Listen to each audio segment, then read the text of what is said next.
Welcome back to the Babaluaiye Healing Ritual. Of course, this portion is focused on healing of the spirit. I hope that everything has been going really well for you and that you've been enjoying all of the presentations thus far. Today we have another great presentation for you. Adabo. Aboye Aboshishe o. My name is Iya Oya Mayowa.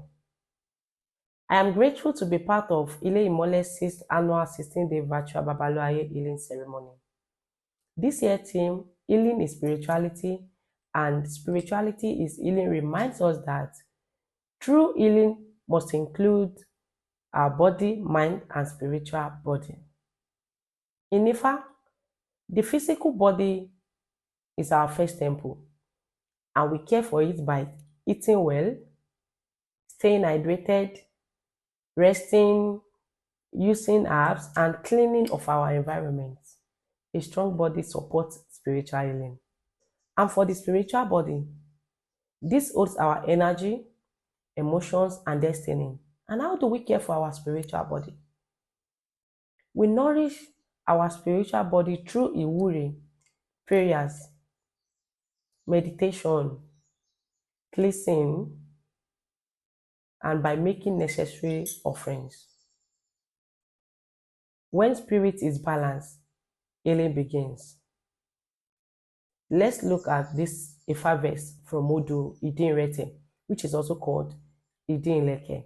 Ifa says, Àṣà wéwé awo Olúbàdàn ló dífá fún Olúbàdàn ọmọ akárùn méjì ṣe.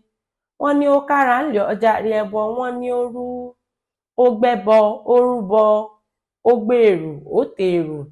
Àṣà wéwé mọ̀dé o awo Olúbàdàn, gbogbo ohun tí bá ń ṣe yín ẹ fi lọ̀rẹ́ wò. In English, it means Àṣà wéwé, the priest of Olúbàdàn, cast Ifa for Olúbàdàn that was battling with two conditions. He was asked to make sacrifice. He did, and perform necessary offerings. Àṣà wéwé has come, the priest of Olúbàdàn. Whatever you are going through or struggling with, voice it out to your loved ones. In this Ifa, Olúbàdàn was the one battling with two health conditions, two health problems. And he went to the Babalawo named Àṣà wéwé. Babalawo cast Ifa, and it was Idinleke. He told Olúbàdàn that he should make sacrifice, he should make ebo and some necessary offerings. Also, he should not keep his pain inside. He should voice out to the people around him. And Àṣà wéwé followed all the instruction from Ifa. Soon after the necessary offerings and ebo, healing came. In this verse, Ifa is teaching us two powerful lessons. The first one is, there is no true healing without spirituality. And the second lesson is that whatever we are going through, we should speak to our Uri, speak to our Orisha, and to our community. So we understand that healing is both physical and spiritual. When we care for our body and nourish our spirit, balance returns to our life, to our family, and our community. Truly, healing is spirituality, and spirituality is healing. Elaboru, elaboye, elaboshishe. We're going to take just a few minutes for some peace and calm.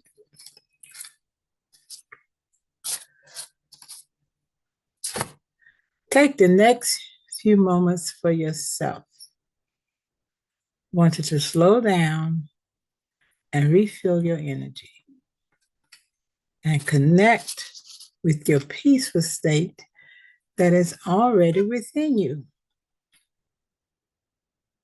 We will take a few moments to tap into the inner peace, positive mindset, and the ability for self-healing. Please get comfortable. Place your hands down with your palms facing upward. This shows your ability to give as well as your ability to receive. Now, I want you to gently close your eyes and pause.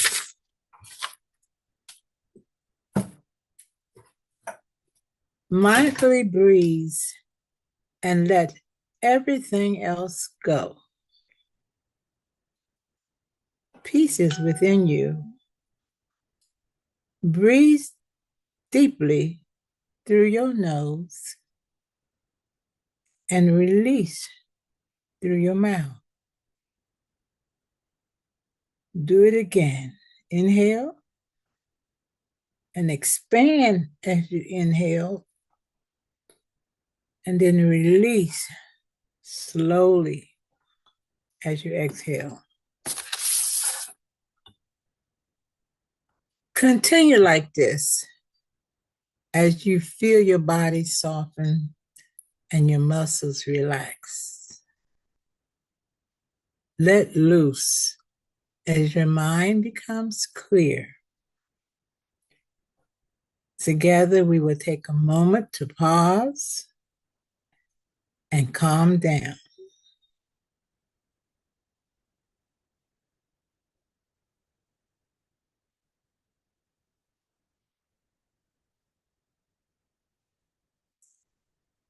At this moment,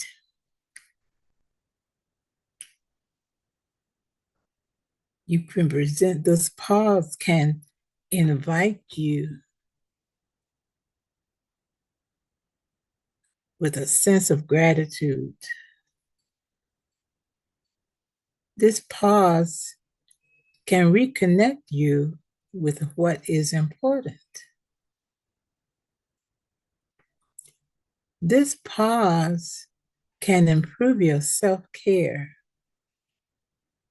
can bring you to a state of relaxation and peace. See things clearly.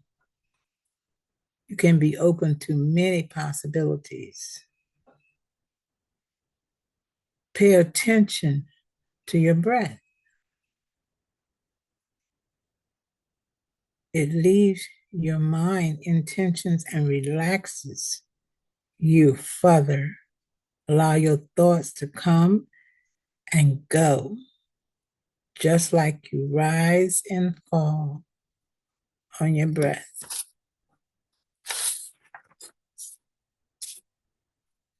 Simply be here with your breath. And this short pause to relax. When your mind wanders, simply bring it back with your breathing. This allows you to relax in the present.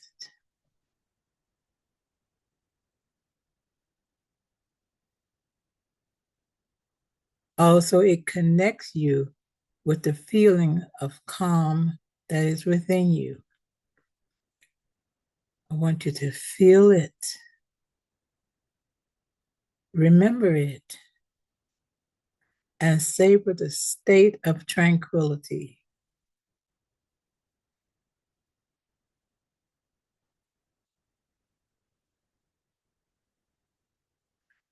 When you're ready, I want you to open your eyes. And remember, you can take this pause to free yourself from stress anytime you need it and as many times as you need it. Hope you have a day filled with peace and joy.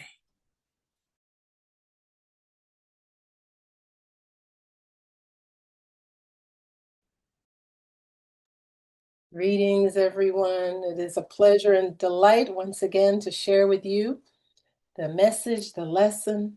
I trust that you will receive the information with an open heart and reflect on how it settles within your own spirit and how it applies.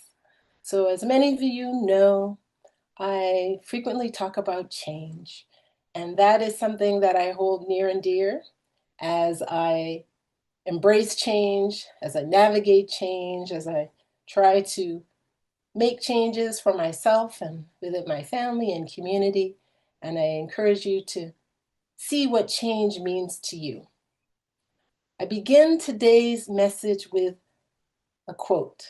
The best time for new beginnings is now. The best time for new beginnings is now. The change that you wish to bring forth within your life, now is the best time. It is often said that if we have to do something and embark on something in life, it's up to us, which is so true. But as I reflect on this myself, sometimes I am dealing with the concept of procrastination. And procrastination is the action of delaying and postponing something. And I'm reworking this definition for the message today to mean the delaying and postponing something that is for your highest and greatest good. There may be some things that we can readily do and we can readily change, but there are times when procrastination can hold us back. And I encourage you to look honestly and truthfully at yourself to see what are those things that you need to do, that you've been saying you want to do and have not done. As I looked into procrastination and what it meant, I found some interesting reasons why we postpone. And as I use the word procrastination, I don't want it to be seen as a negative thing, but as a lesson, as an opportunity to heal, an opportunity to change, an opportunity to find courage, to be resilient, persistent, and consistent in whatever it is we wish to manifest for ourselves, our family, our friends, our loved ones. So different reasons why we might procrastinate may be anxiety and fear. There are sometimes things that we want to do, and just the idea of starting it and completing it, a particular task, there's just a lot of anxiety and fear around that, whatever that choice is or that item is that we wish to change. Another reason may be feeling overwhelmed. And we can all relate to that in some different kind of way.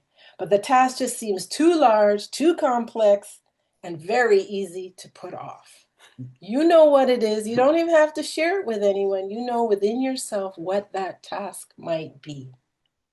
Another reason may be boredom or lack of motivation. There are some things that just seem maybe not that great, not that exciting.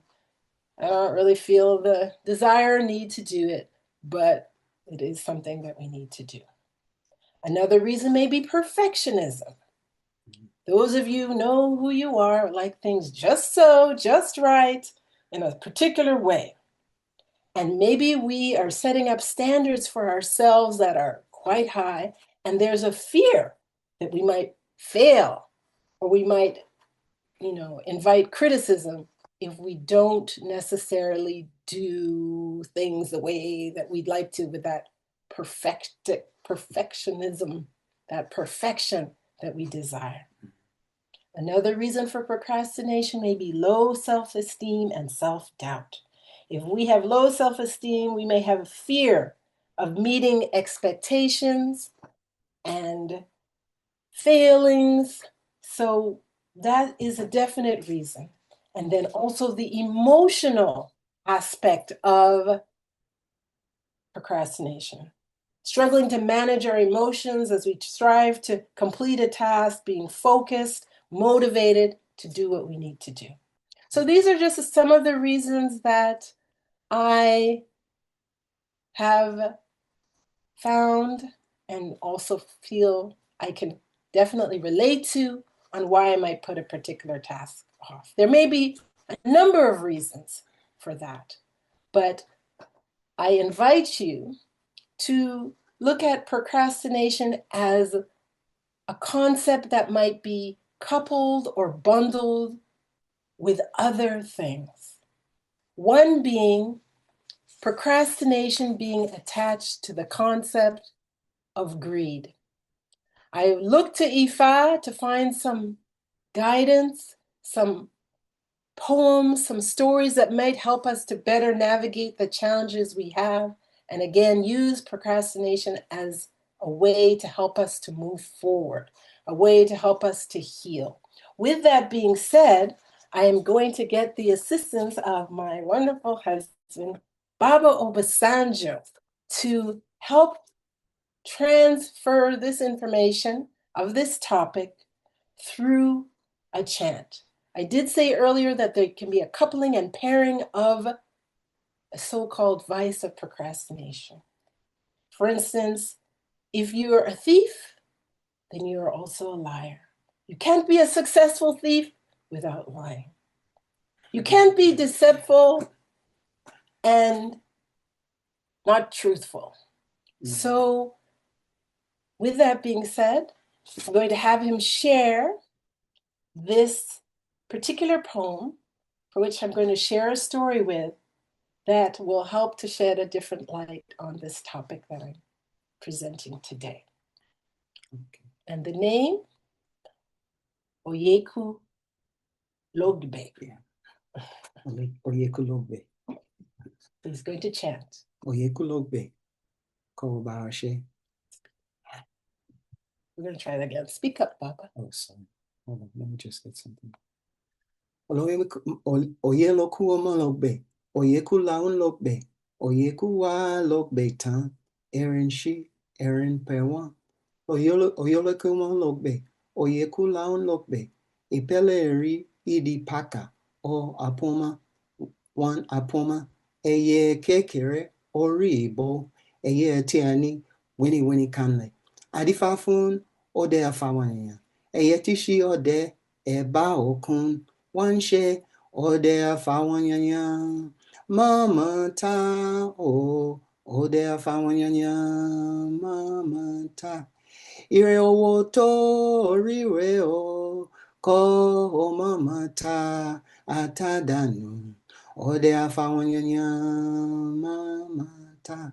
Ode afawanya. Mama ta o ode afawanya mama ta ire ayato orire o ko o mama ta atadanu ode afawanya mama ta ode afawanya mama ta o ode afawanya mama ta ire oma to orire o ko o mama ta atadanu ode afawanya mama ta ode afawanya mama ta o ode afawanya mama ta ire ohun bobo to orire o ko o mama ta atadanu ode afawanya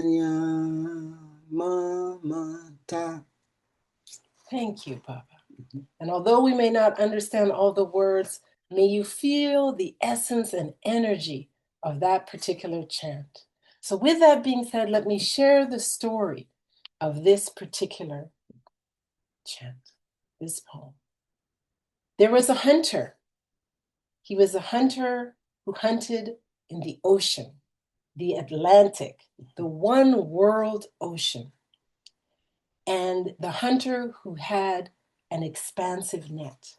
Now, this particular hunter had been struggling all his life, many years to make a living.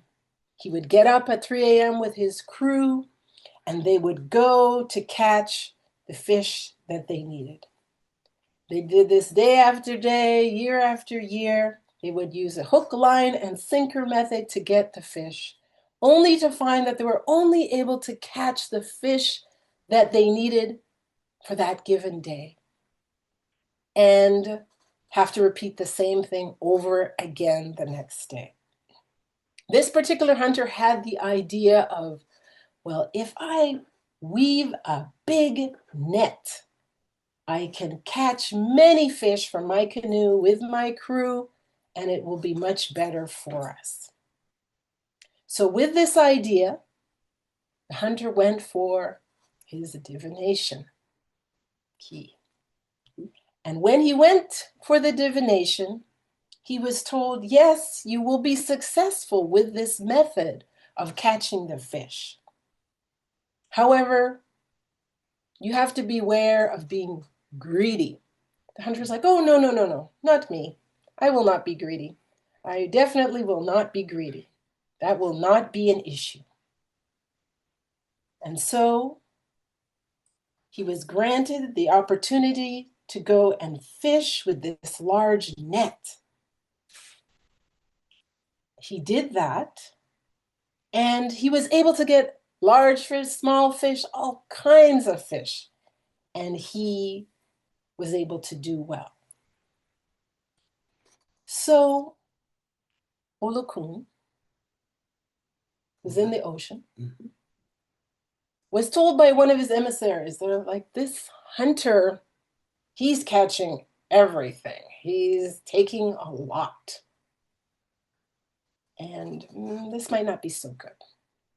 So Olokun said, okay, this man has worked hard. He wants to have wealth. I will grant him wealth. So the next day,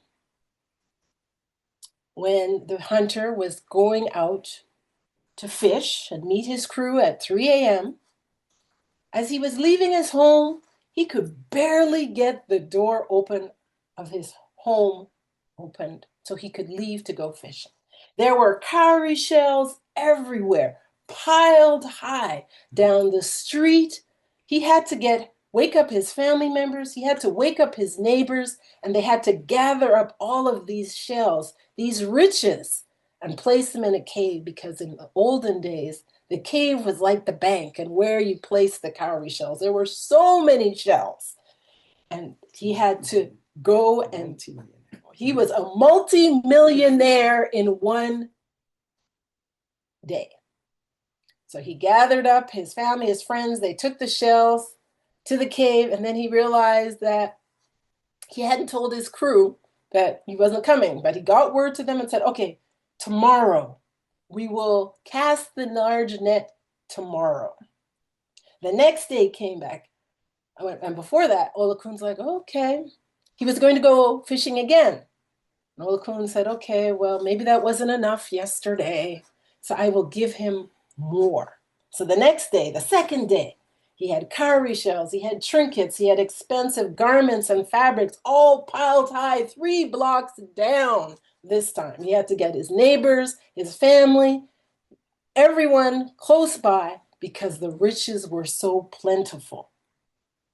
And so, again, took the items to the cave. He forgot to tell his crew again, but he said, no, tomorrow we will definitely cast the net, and we will go fishing with this large net.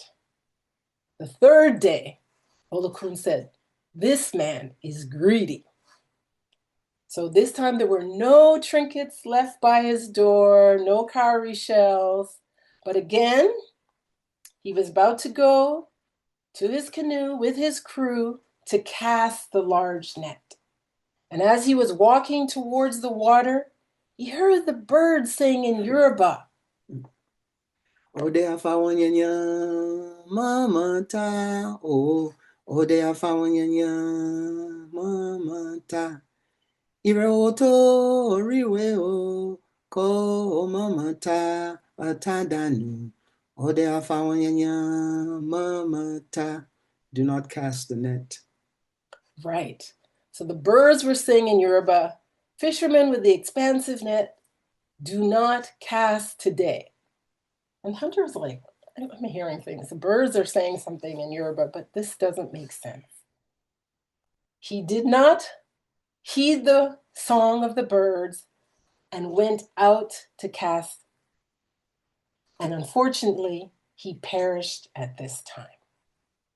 So the message in this particular story about procrastination, you have to beware. You have to realize that, for instance, if you were to win the lottery today, a significant lottery today, you may not want to procrastinate leaving that position that you love, that employment that you enjoy, that task that you enjoy, because now you have wealth. You don't want to procrastinate the array of somebody else who might be able to take on the position that you're leaving because you were not obedient. You procrastinated in doing what you needed to do. This particular hunter received incredible wealth, but yet was greedy in wanting to get more. So remember not to waste time, not to second guess yourself, and make decisions to move forward now. There's also another story that I would like to share. This particular Odu is Oroson Okanran. And this is a story that shares of a person, we don't know if they're male or female, of influence and power. And they went for a divination, and they were told that they needed to do something for their child. They had one child, and the child was fine. And so they were like, well, it's late in the day. I can't do this particular divination and work for my child. Maybe tomorrow. Oh, no, but tomorrow I have, that meeting. I don't think I can do it tomorrow. Well, maybe the next day. Oh, no, but there's that association meeting. And so they put off doing this work for their child. Sadly, the child died that same night. And with that, the message of procrastination is important because prior, this person of wealth, of affluence was happy-go-lucky, but after losing their child, they were never the same. It's important not to procrastinate, to do those things that require prioritization. A lesson that maybe as we become increasingly more busy, the issue of procrastination can be avoided by prioritizing the tasks that we have. We all know that we have many things that we need to do. We all know that we have particular tasks that we must accomplish, but there may be times when we have to prioritize what those things are in order to get all of what we need to do done. I shared some reasons why there's for procrastination, why we might delay, but whether it's taking care of your health, taking care of your finances, taking care of your home, taking care of your children, taking care of those things that are meaningful and significant, I encourage and implore you to look carefully at what you can do differently to bring forth the change. Doesn't matter if it's today, tomorrow, but now is the best time for new beginnings. Today, what can you do today that'll help you to bring forth all of the array, all the good things that you desire within your life, to practice the Iwa Pele, the good, gentle, moral character, to embody the honesty, the humility, the hopefulness, truthfulness, understanding, devotion, patience, and benevolence that you desire on this life here on Iya. This marketplace has many distractions and diversions, as we know, but I encourage you to move forward, to do those things that you want and need to do, and to do them wholeheartedly if they're for your highest and greatest good. So as I reflected on this whole idea of putting off things that might need to be done, as you reflect on things that you might want to do and need to do, and figuring out how you have the time, the strength, the energy, the will, the drive, the desire to get them done, look carefully at what the tasks are, prioritize them. Decide what is truly important that must be done today. For there's a saying that says, tomorrow is often the busiest day of the week. And we know about that. I'll do it tomorrow. I'll do it tomorrow. But I encourage you now to call on your spirit of your Ori, your ancestors, the divinities, the Egungun, the Orisha, the Abasun, Ifa, Afa, the holy hosts of light, to help you to move forward in a positive way, to make the changes that you desire, to bring forth the life that you so richly deserve and have by doing what needs to be done right here, right now. So thank you so very much for allowing me to share these thoughts, this message, and use it as you see best fit, how it can assist you to rise up and rise above all, all,